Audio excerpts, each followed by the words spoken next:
In the year 1519, a very important position was vacated by the death of its occupant.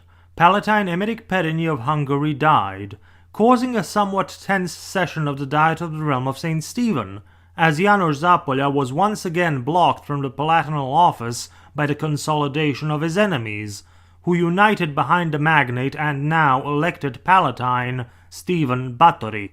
The same year a more prominent title was in a similar position.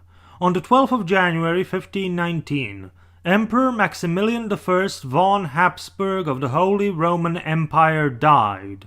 His death caused some upheaval in Austria, especially in Vienna, where the Habsburg administrators were forced to acquiesce to demands of the rebelling mob. But more importantly, his death began the process of a new imperial election. And now I hand you over to me in our Decision 1519 studio.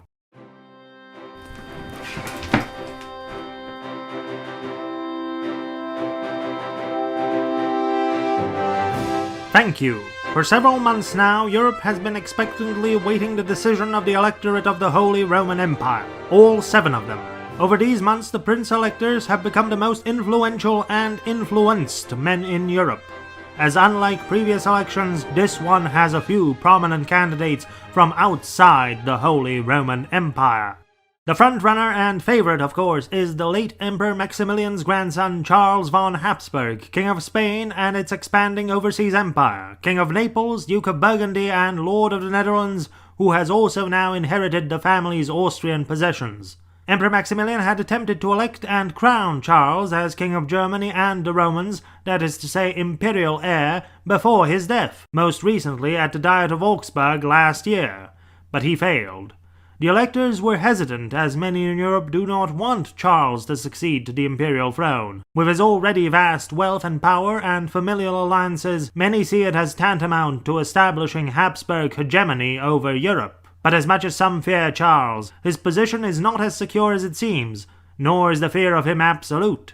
His dominion is divided into many parts, and he made arrangements with the local estates on how to rule those parts, and is promising the same to the imperial princes. And unlike his competitors, he is a German prince of a German house. Charles's main competitor is King Francis I of France, who has the backing of Pope Leo X. Both of them fear that they would find themselves surrounded by a Habsburg empire should Charles win the election.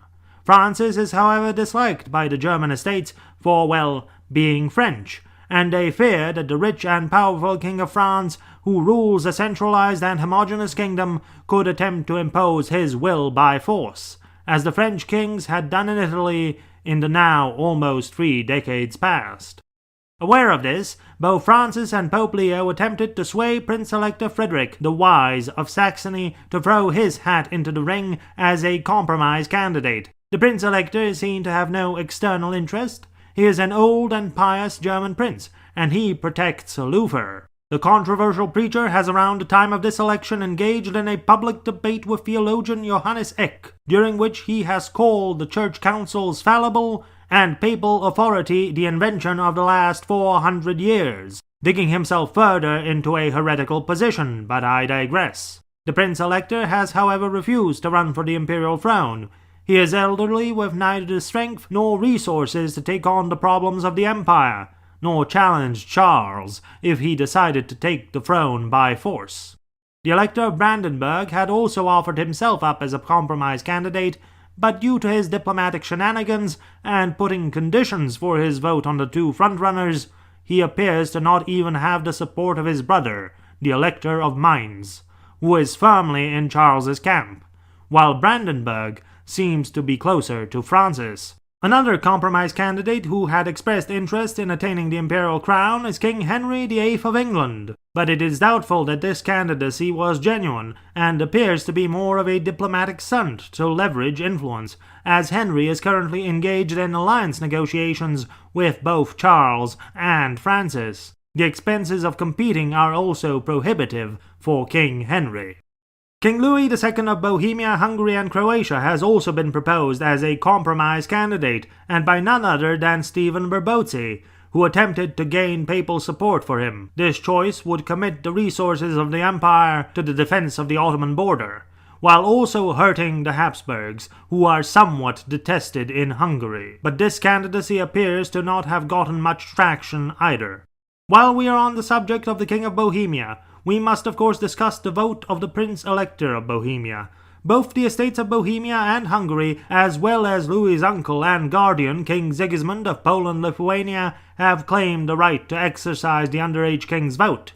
The estates of Bohemia have gone so far as to declare the king of age, and demanded that he be sent to Prague from Buda in early 1519, to perform this and other duties of the King of Bohemia. The Hungarian estates have agreed to deliver the king to Prague in principle at a later date. It has been decided by the Imperial Estates that the Bohemian Chancellor will exercise the vote in the King-Elector's name, which, due to the marriage alliance with the Habsburgs, is very likely going to Charles.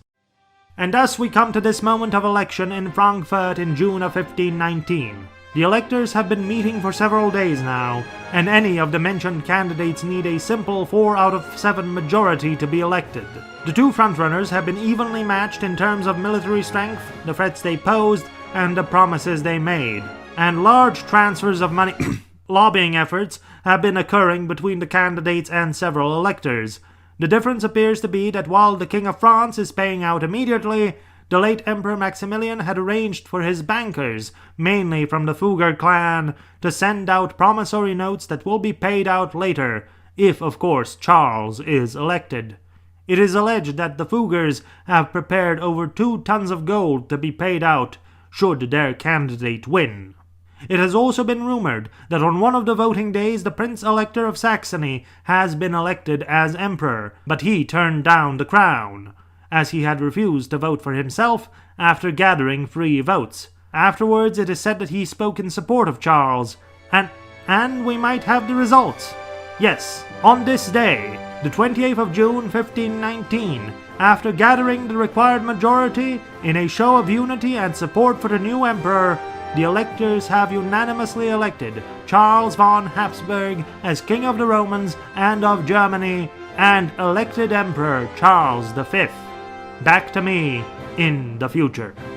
Thank you. It's said that for the rest of his life, that is to say the next few years, Jakob Fugger had frequently reminded Charles that he would not have succeeded without his help.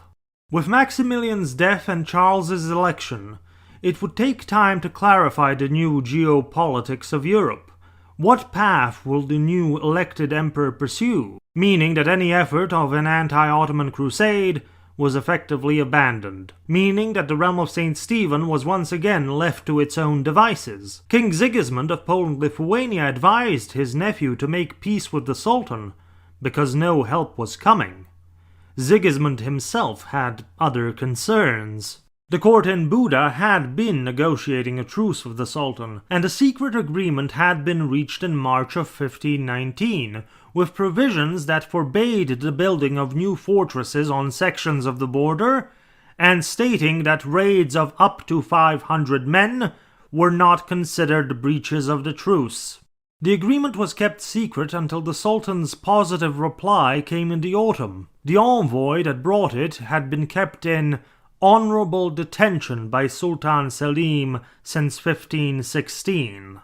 The agreement saved the realm from immediate invasion, but favored the Ottomans, allowing them to continue as they had. The Pasha of Bosnia graciously informed the Croatian noble Ivan Karlović that he would be paying him a visit every 14 days. Meanwhile, Ban Berislavić of Dalmatia, Croatia and Slavonia was unable to receive any aid from Buda in 1519. The funds were not there, but he had received aid from the Pope, with a letter attached, for Croatia, the bulwark and bastion of Christendom, assuring the Ban of the papacy's continued support. On the 20th of May 1520, Ban Berislavić was chasing an Ottoman raiding party near Pleshevica mountain. One story goes that he fell off his horse and was killed while trying to fix the saddle. His body was carried to his bishopric of Veszprém and buried there. Before his death, Ban Berislavić sent a request for aid to the elected emperor in Brussels, which arrived in June of 1520.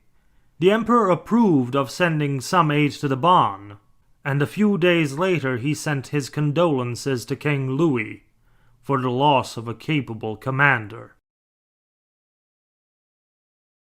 It is said that the Elector of Saxony's vast collection of holy relics would have entitled anyone that gave them due devotion to 1,902,202 years and 270 days off of their time in purgatory.